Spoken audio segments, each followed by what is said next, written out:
Et par exemple, entre homme et homme, c'est toujours, tu serres la main.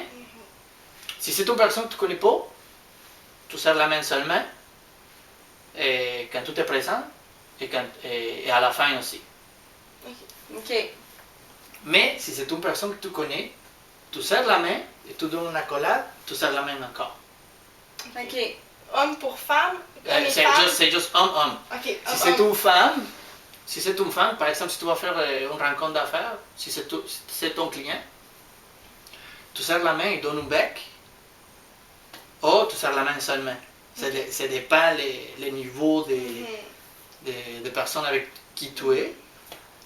Mais si c'est ton ami, tu donnes un bec. Si on aime la personne, on essaie de toucher tout le temps. Beaucoup plus qu'ici, par exemple. Oui, mais on ne rend pas mal à l'aise. Non. Mais parce que, par exemple, mes amis garçons m'écolent, mon frère m'école tout le temps. Et par exemple, quand tu es dans une conversation avec une personne que tu viens de rencontrer, mais la personne te trouvait à son goût, ou te trouvait sympathique, là, de temps en temps, va faire une blague, te va toucher.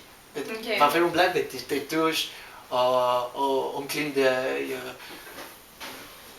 On est vraiment attaché à le monde, mais il faut se toucher pour... C'est une preuve comme ça, tu le sais que ça vient marcher avec la personne que tu as bien rentré.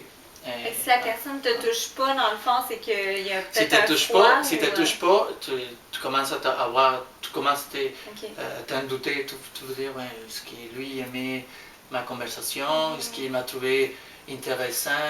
Si tu ne te touches pas, ou si tu ne regardes pas trop, tu peux avoir des doutes. Là.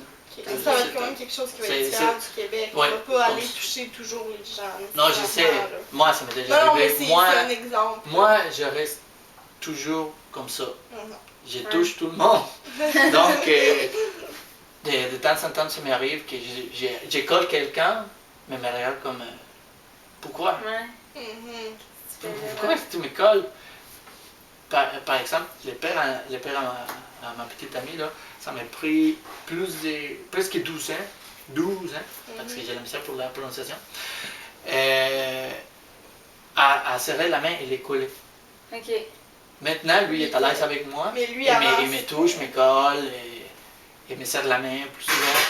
Mais avant, j'ai serré la main, mais il reculait. C'était juste la poignée de main, lui. Mais serrer la main, puis il reculait, mais me laissait aussi. Mais moi, quand même, s'il me laissait, je m'approchais, je le collais. Mais j'ai marqué qu'au début, il était comme ça. Mais quand mon frère est venu, il faisait la même chose, lui a compris. Oui, que c'était c'est pas Janine qui aimerait me coller, non. C'est notre culture. Et moi, je suis ça comme ça, comme avec tout le monde, je touche. Et par exemple, quand on travaille, mais c'est bon le travail, tu es content, on est en train de faire quelque chose que ça marchait bien, on réussit, non? Je vais donner une tape dans le dos, tu viens faire ça. C'est comme l'appui avec les gestes physiques. Là. Moi c'est très important et pour moi, quand une personne, quand même ici, qui ne me touche pas, là, c'est comme si. C'est même pas. Comme ça. Des fois, ça arrive que c'est des hommes qui se donnent de bec. Moi, je donne de bec à mon frère, à mon père, à mon grand-père. Et quand tu prends la boisson, tu donnes des becs à tes amis. et mes amis garçons me donnent des becs. Là. Par exemple, à cause que ça fait vraiment longtemps, à chaque fois qu'on se voit depuis que je suis ici, là, 2-3 bières après, j'en ai pas, ils me donnent des becs, ils me collent beaucoup. Moi, ça ne me dérange pas, parce que je sais que c'est comme ça. On est comme ça là-bas.